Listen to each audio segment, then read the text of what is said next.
of the Hall of Champions here? Well, I mean, I've been in here several times, but I haven't really been in it since it's been finished like this. But I was just saying upstairs, it's hard to be a 17, 18-year-old kid and not walk in here and feel inspired. There's so much greatness that have walked through these halls, and when I was here, we always competed with volleyball and women's basketball, intramurals of some sort, just to get on the floor. And now you have this facility committed to improving your game, shooting free throws. One of the best feelings in the world is to hear basketball bouncing.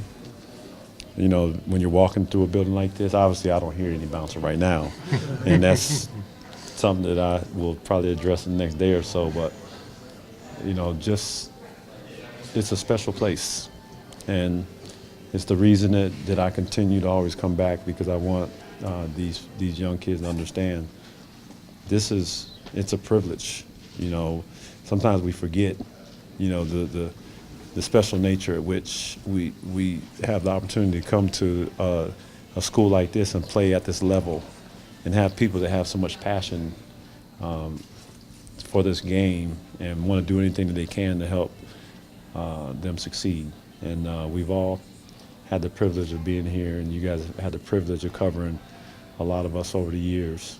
So you guys have seen a lot of basketball, and we'll continue to see a lot. So, for me, I come from nowhere, and I come from nothing, and to be able to now look at this and say, it's part of a tradition, it's, truly an honor for me.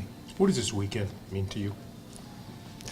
Well, it sums up not just what I've done in my career. It allows me to think about, first, Coach Calhoun and him giving me this opportunity. Coach Dickerman being so forthright and recruiting me and giving me this opportunity. And then just getting here, being on campus, just what it took.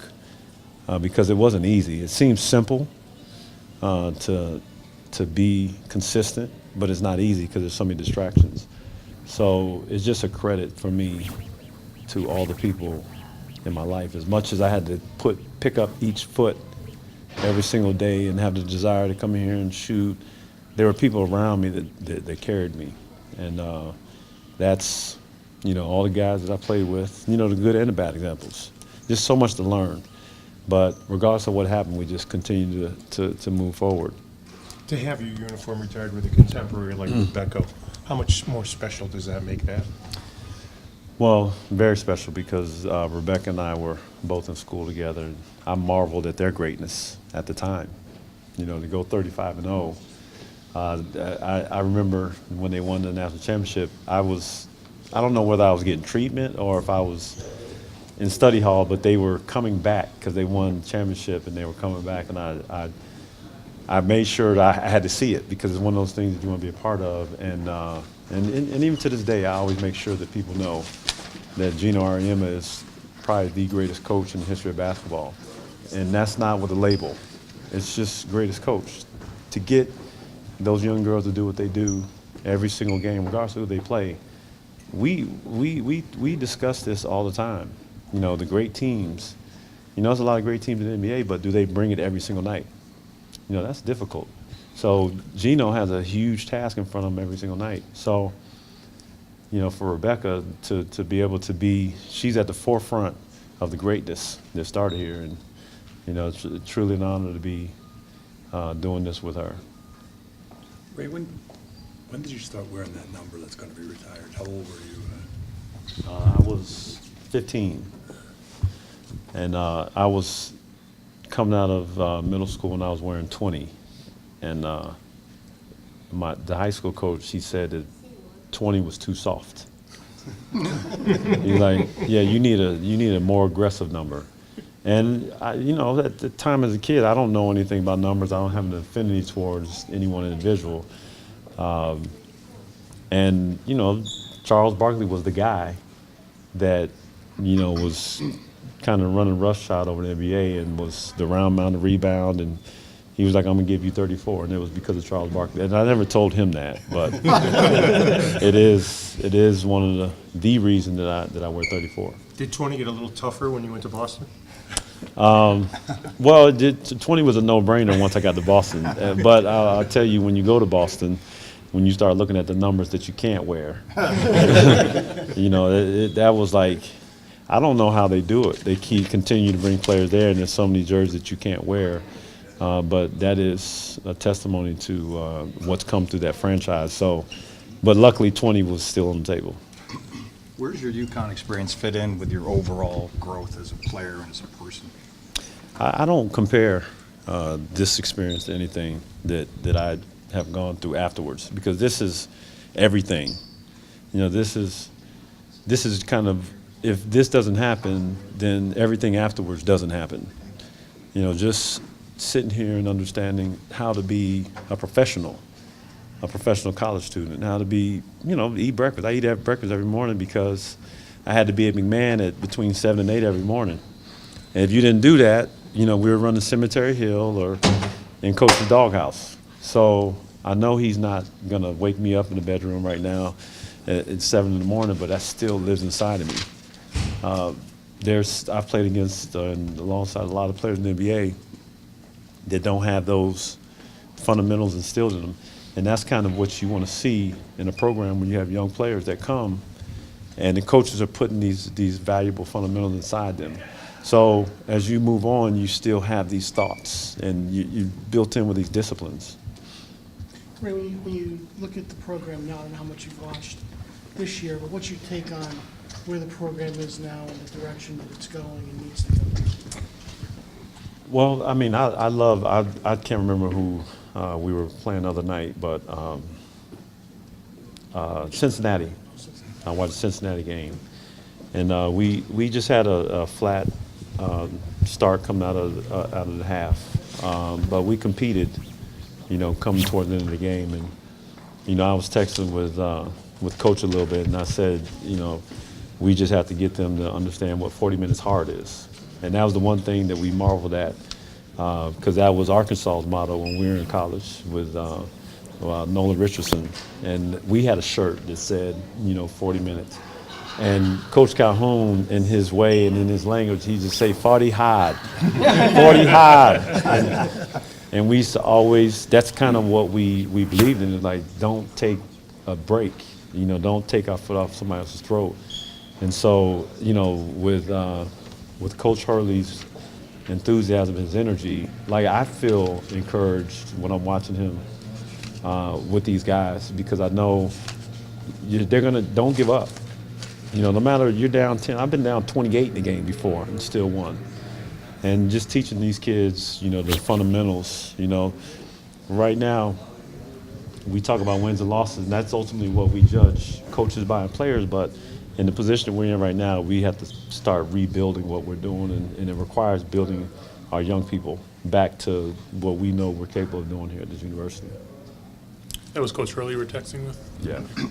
Does he still blame you for ending his college career? We put some rough times on Seton Hall, and I was afraid to death, scared to death, I should say. That was my first Big East game, and we played in the Meadowlands. And all I can remember is seeing him on TV, and I just couldn't get this vision out of my head, like seeing Arturas Karnisovas and Big Luther, but then something about, coaches yelling on the sideline, you're so drilled. Like, you can't sit here and marvel at the moment that you're in, because you have a job to do. And so from that moment forward, it was like, you stayed. I saw the jersey, but I didn't see the face. So whoever I played against, it was like, you're just in the way. There's a job to be done. Of all the big shots you've made, there have been a lot of them in your career. Where does that winner to win the Big East tournament fit in, rank? For me, that's the one shot that I'll forever remember in college. People bring up other games that I played in, but it seemed once I got to the NBA, I learned how to be prepared for that moment. So I knew kind of where to shoot, where my strong points were, where I had to work a little bit faster to get a shot off. You know, some people thought I had a favorite side, and I was like, no, I don't have a favorite side. I just know which side I need to be on based on another player's favorite side. Like if I wanted to get in his eyesight, I knew where I had to be. It was just kind of get my feet ready at all times. And so in college, I didn't know that. So I was fortunate and lucky to make that shot. And I think about, you know, you got the naysayers out there, because even for me making a shot in Game 6, there's the people always say, you traveled. And same thing in college. Oh, you traveled. It was like, you know, we have a Big East championship ring, regardless of what you think or what you say. Like, watch the film. But I didn't know how to be prepared for the end of a game, how to understand it, to work the game, how to make free throws, how to set up your three-pointer and get other things happening. So the ones I made in the NBA just seemed like, this is my job, this is what I do. But there was like, truly was something miraculous for me to be able to make a shot like that and help us win the Big East tournament in Madison Square Garden. Nothing bigger to me or for me in my life up to that point. Favorite moment in the UConn jersey or on campus? Favorite moment? I mean, the Big East tournament has to be, you know, one of my favorite moments, just being able to win that way, in that fashion. There's so many things that happen on campus that kind of make you who you are. And as a team, and I tell every young person, like, go to a place that doesn't provide too many distractions for you. You know, it's hard to tell an 18-year-old kid that, because they want to go to the University of Miami, they want to be in warm weather. And I was like, the small places, you know, maybe it's colder weather, those are the ones that are going to build your character. They're going to force you to focus on what you need to focus on so you can improve whatever it is you want to improve on, whatever you're playing, whether you're playing the sport or your academics. And that's the thing for me is we spend time in these dorms. Like, I know each one of these dorms like the back of my hand. Like, and we were driving up on campus, and I was like, kids, and there's Monteith right there, and there's Arjona. Like, you just learn that, and I think that was the great thing. And you know, about being here is, you know, every crevice of this campus. And, you know, it's like seeing ghosts walk by as you're moving through campus. I remember being with certain individuals walking through and just being a college student. How often do you talk to Coach Hurley? Not as often as I would like. Over the next couple of weeks to months, we'll certainly pick up our conversations, and definitely over the summer. I'm sure he's been on a whirlwind tour since joining here and getting a year underneath his belt. But I'd love to be able to help him in whatever fashion that I can. I've always been that way. He's receptive to your input. Yeah, he's been great, and he's asked plenty of questions. And you know, there's something about, like, some of the best coaches I've ever played for. You know, big name coaches, but they always ask questions. Always ask questions. That's the one thing I've learned from incredible people. You know, being around, you know, good presidents, being around administrators, they always ask questions. And that's, you know, that's Hurley. He asks questions, and I think it always teaches me a lesson. No matter what walk of life you're in, just ask questions and, you know, learn what you don't know. When you come back into this place right now, do you get flashbacks to some of your teammates or all your teammates? I do. You know, you look at the sidewalks and you think about the things that you did, like walking as a group. The one thing that I impress upon people all the time, and including you all, like, take a lot of pictures. You know, one of my teammates in Milwaukee, he had a photo album of every vacation he took, and I didn't. And it kind of changed my whole perspective on taking pictures, because I was always like, oh, we don't need to take pictures. But you forget that so many moments happen. And now, sitting here in 2019, I wish I had more pictures of 1994, 1995. You don't take the time at that moment to sit here and chronicle what's going on. Like, we could pull up newspapers, but think about what you looked like back then and the people who you hung out with. We oftentimes forget the special people that we've known and we've been around. And so That's why you got to spend at least once a year, spend time with an old friend. Because they'll make you laugh about something that you forgot. Something that you wish you forgot.